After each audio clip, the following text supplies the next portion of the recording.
Okay, here we go. This is the first development blog video for Democracy 4.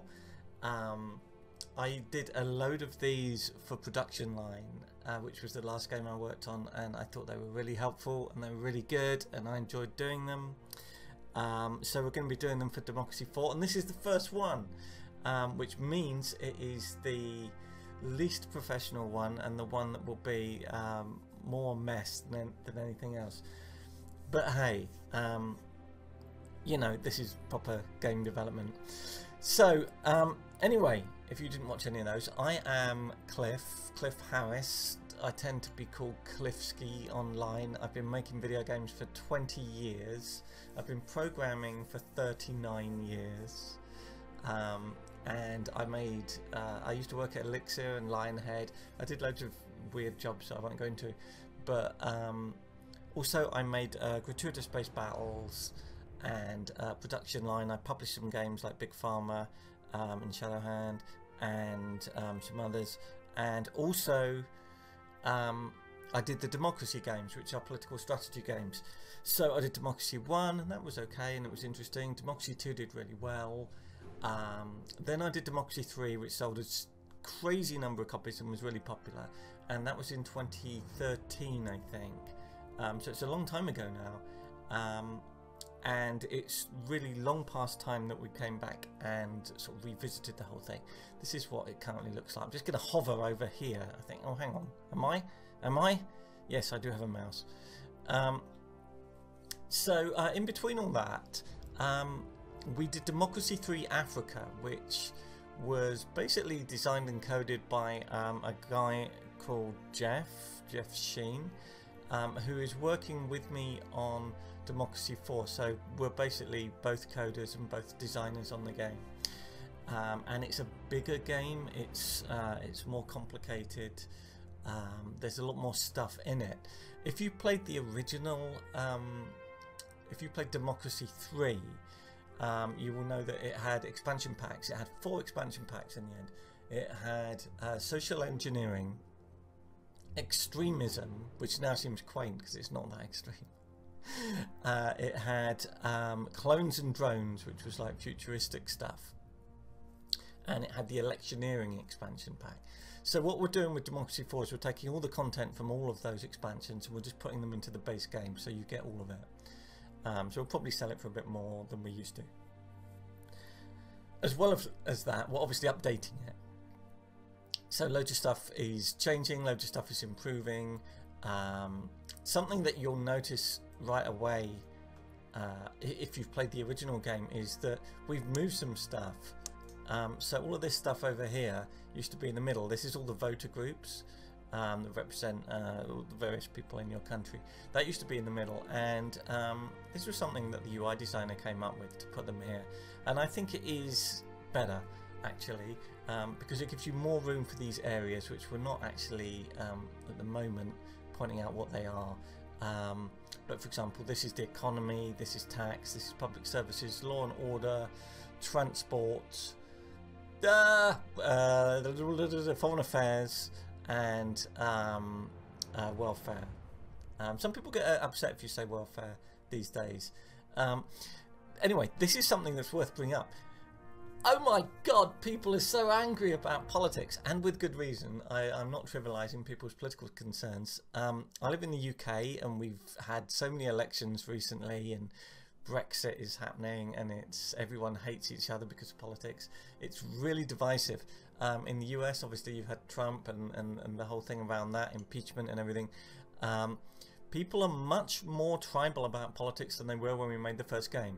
So this is going to be terrifying making this game, because we're going to upset everyone unintentionally. I don't want to upset anyone.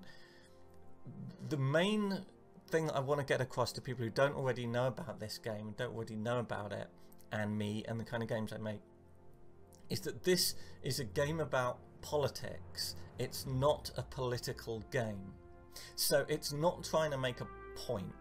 Okay, I've been called a communist for making it, and I've been called a fascist for making it, and that just tells you everything. People see what they want to see.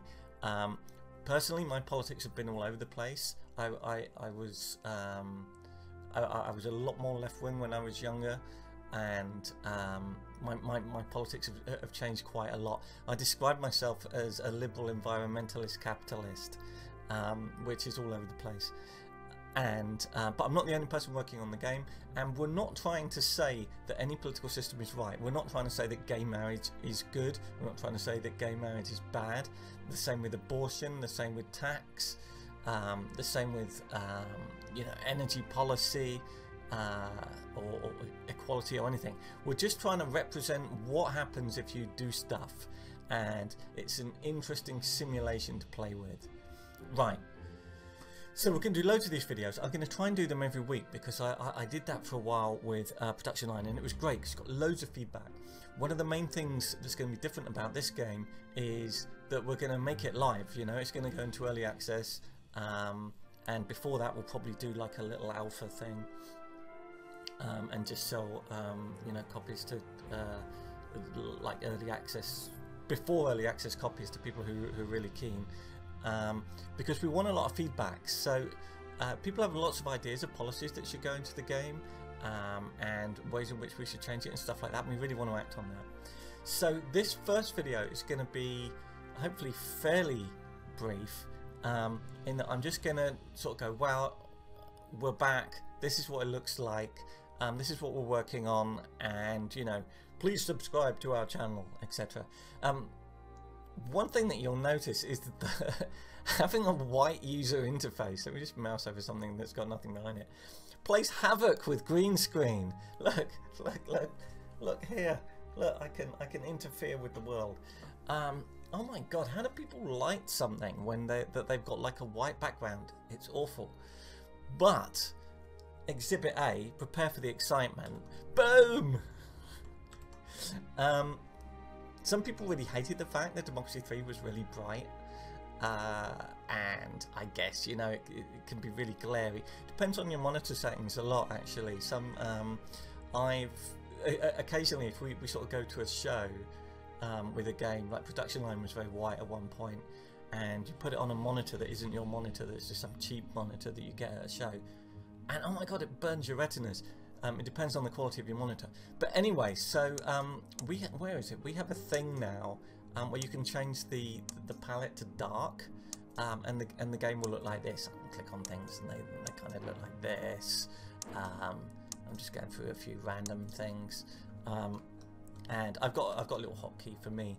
We'll probably leave that in. But the point is that all of the colours in the game are basically in a text file. It will eventually be just a bitmap, and you will be able to edit them, and people will be able to come up with whatever colour palettes they like. Obviously it's going to default to this, which is the way it's been designed, and it'll be easy to shift to like a dark mode if you're playing late at night or whatever, or you just prefer it that way. That took more effort than you think. Anyway, so what's new? What have we done? What have we been doing all this time? Because actually, although I've been making Production Line, Jeff's been working on this for ages. So why has it taken so long? So Democracy 3 was coded in DirectX by me, and then you had to like hire people to convert it into OpenGL so we could do a Mac version and a Linux version, and that was annoying. It's now OpenGL anyway, so it's cross-platform, so it will be on Mac, and yes, it will be in 64-bit, and it will run on the latest whatever. So that's one kind of world of pain that's gone through. The other world of exquisite pain was Unicode support. This game isn't done in Unity, it's probably obvious, but anyway, it's not done in, we don't use Unity. So do we have proper Unicode support? Meaning, like, you know, you could type in Japanese any text you wanted or whatever, or Arabic or whatever, which will allow us to translate the game in the very first release into probably Chinese and Russian, maybe Japanese. I don't know. We'll see what happens. But that was a big deal. We wanted support for kind of like any language, because we've taken a much more international approach with the game this time. So that was one thing, and the other thing is vectors. So this is no longer, you can't tell, right, because you're watching this on YouTube, and even though I've got stupidly fast internet now, yes, and we upload like uncompressed wonderful video, it will YouTube messes with it and it will never look as crisp.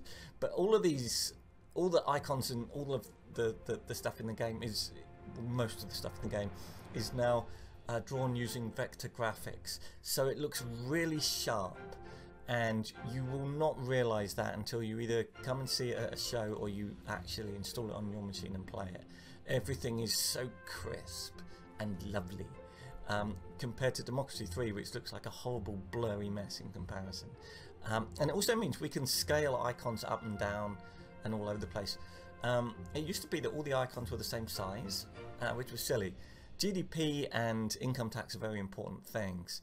The tobacco tax isn't. It's a minor thing. It doesn't raise much money. It doesn't affect many things. GDP affects everything.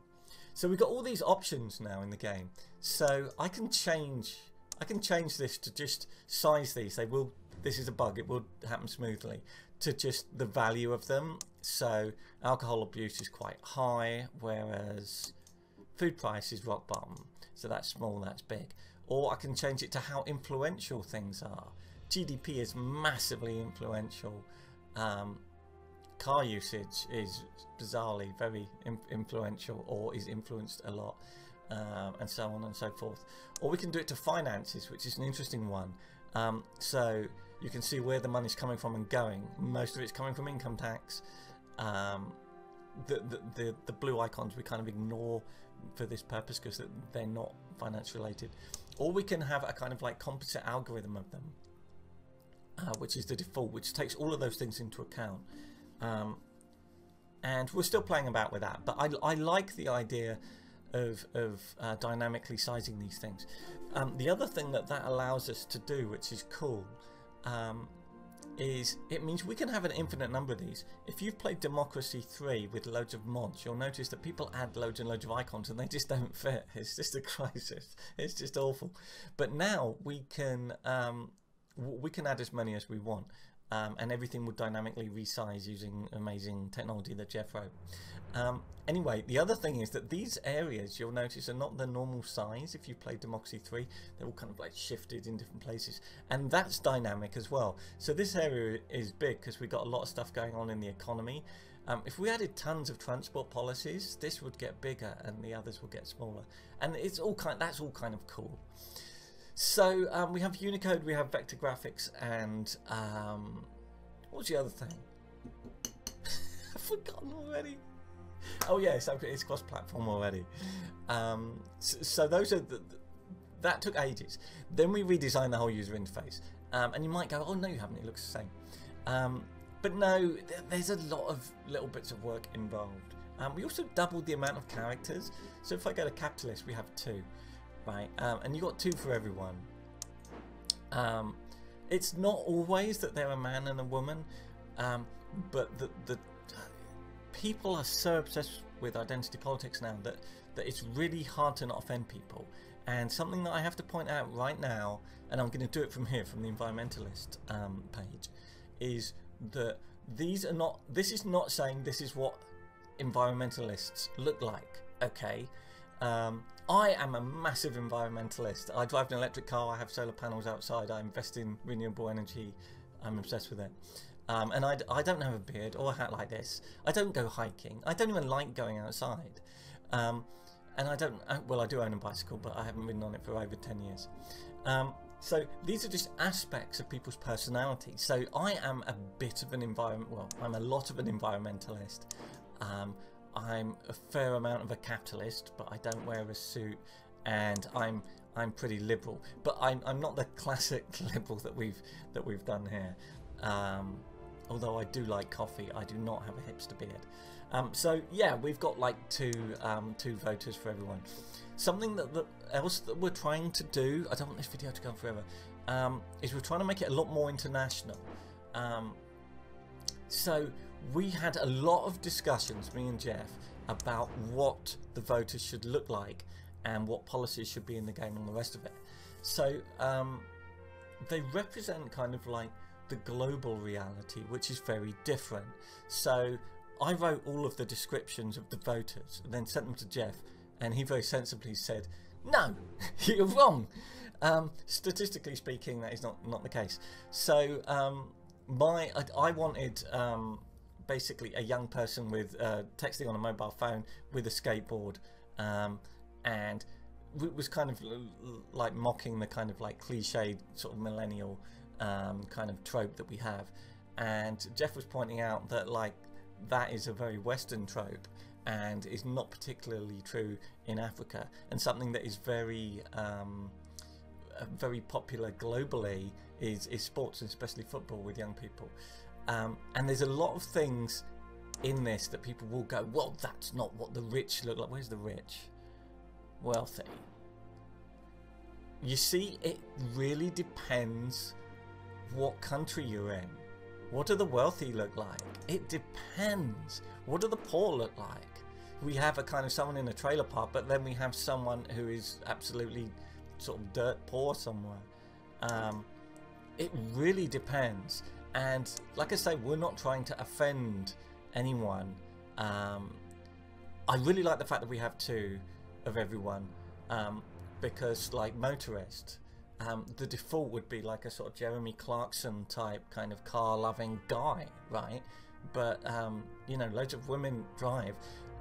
Something you might notice, if I can get it to happen, it's not gonna happen just to make a mockery of me, is it? These should be random, so occasionally the guy should be in front. Let's see if I can get it to trigger. Maybe I haven't coded that. Anyway, that's the intention. Yeah, so obviously there's loads of new artwork and everything. Things look completely different. I'll show you a few of the screens, but I won't really play the game because I'll do that next time. So yeah, we have all this sort of charting stuff that we had before. Some of it's a little bit different, some of it is very familiar. We have a few things that have changed. The layout of the focus groups has changed. I think it works better with that in the middle like this. What else has changed? We have all new achievements, which I don't have the graphics for yet. And we have all new artwork for the ministers, obviously. The electioneering stuff has a lot of new artwork, and some of it we haven't done yet, so I'm using old artwork. All the media stunts are going to be different to the previous game, and we've got loads of new policies and situations, some of which we haven't done yet, but some which we have. People always wanted universal basic income in there. That's in there somewhere, I think. I think that would probably be. I think that would probably be in welfare, wouldn't it? Universal basic income, don't have the icon yet. Also, all of the content from Democracy 3 Africa is in there. So a lot of stuff to do with agricultural policy and stuff like that, and law and order that you sort of think, well, you know, that's not an issue here, is because we're going to try and represent countries that are not just a cliched video game represented countries. And we're going to add a lot more stuff to the game in general. All of the dilemmas, not all of the dilemmas, but a lot of the dilemmas are new or changed. A lot of the events are new or changed. And we're revisiting the way that a lot of stuff connects. We're also simulating different stuff. I don't have the icons yet, which is why these are blank. Like the rail industry, the transition to electric cars, the water industry, healthcare demand is now modelled separately.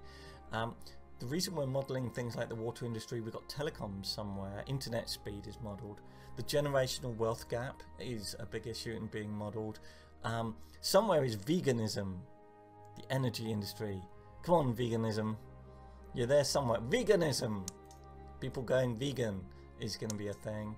There will be a lot of dilemmas that deal with like LGBT issues. And what I expect is we will add a load of stuff during early access, because people will go, what? You're not representing this. And we'll think, oh my god, you're right. Partly because we are too kind of you know, white guys in England. So you know, you can read as many news articles as you like. You don't have a global perspective without talking to loads of people. So anyway, I'm going to stop here because I just wanted to do like a quick introduction and show you what the game looks like at the moment. I will try not to point out all of the glaring bugs that I can see that are screaming at me from all these screens right now, but hopefully you don't notice. We've got a new way of looking at stuff like this. I quite like this, but I don't know if it's actually useful. It's one of those things that I enjoyed coding. It should default to off. So if you look at motorists, that's where they are. I find this really interesting, right? So motorists are unhappy. Well, look at capitalists are really unhappy, right? But some capitalists, the capitalist in them is furious, but there are also other things. So some of them are here. That's Danny Baum, income of $68,000. I mean, each voter is modelled. Ideally, what I want eventually is to be able to click on them and that take you to the focus group entry for that person. I mean, that's trivial. I can do that. I can do that. And it will show you why, despite being a capitalist, and capitalists hate us at the moment, that he is still really happy. Anyway, there's loads of stuff to talk about. I'm very excited about working on this game. It's excellent fun. This is Democracy 4. It is not out yet. It's being made by Positech Games. And it will come out this year. It will be at the Rezzed at the Rezzed show in London at the end of March. I'll be there and Jeff will be there. And it will likely go in some form of early access somewhere. Definitely this year, the first half of this year, I would have said easily. But will be in early access a while. It will be on PC, it will be on Mac, it will be on Linux, and I don't know what else we'll be doing with it. It's there's still a lot to do. Anyway, if you are interested in the game, please like this video, please subscribe to the channel. Like I said, we're going to do these quite a lot, and I'm really interested to know people's feedback. People in big companies say that kind of thing, they don't mean it. I really do. So I will read every comment. I won't reply to every comment, but I will probably read definitely read every comment on this video, because I want to know what people think. I want to know if people think we're doing it completely the wrong way. Don't forget this dark mode. I actually prefer dark mode. And you know, we'll have loads of different options, I guess. But it's just so different to play it like this. I really like it. Anyway, let me know what you think, and I will shut up now and then start the long, tedious process of editing. Thank you, and I will see you again soon.